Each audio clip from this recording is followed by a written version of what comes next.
know, when handwriting disappears, it'll probably be gone forever. Once all this paper dries up and blows away, we won't have handwriting anymore at all, unless someone starts putting it back into the world.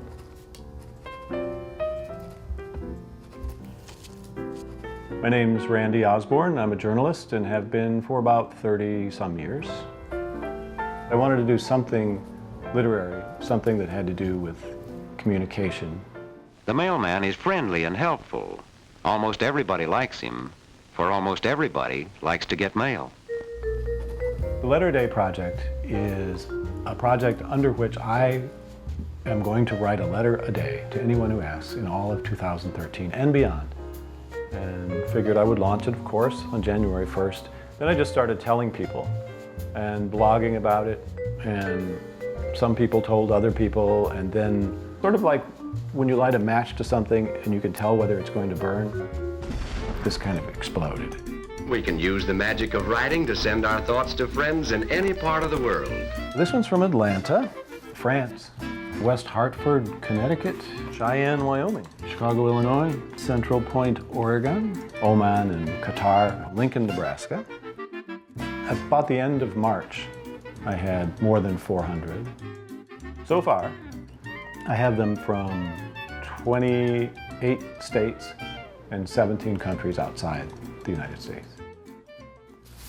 There's just so much beauty here, so much substance.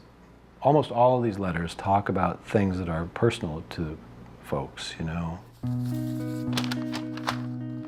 Dear Randy, dear Mr. Osborne, so what does one write to a stranger? Oh, I think I should tell you who I am. When I started writing letters, stamps cost 2 cents. I'm 32, and I love getting mail. My grandfather was a flight engineer on a B-17 bomber in World War II. I am an actor. I substitute teach at 2 charter schools. I'm a project manager at a research institute at Virginia Tech. And Sandy, my grandfather, walked through the plane nose to tail, strapping wounded and stunned crew into their chutes and helping them jump.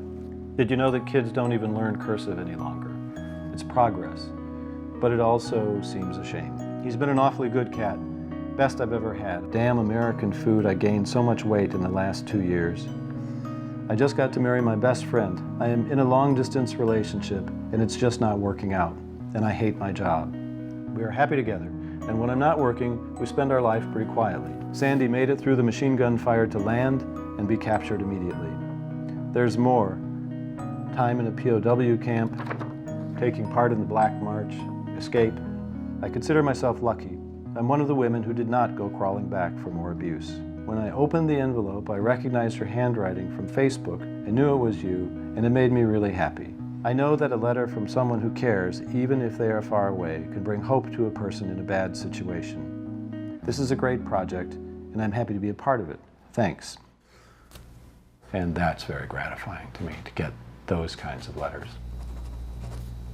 Sometimes you don't know what you're thinking until you write it. And having to write 2 pages, an 8.5 by 11, or sometimes it's a half of that. Things come out of you that you didn't know were in there, and it's exhilarating sometimes. I'm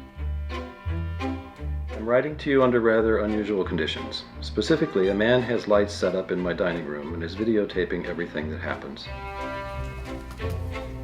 I knew that sooner or later, and it happened sooner rather than later, I would sit down to write that day's letter and say to myself, I just don't feel like doing this. And it happened probably 3rd week in January. Then I thought, what does that have to do with writing the letter? And so I wrote the letter, and it was one of the best ones I've ever written.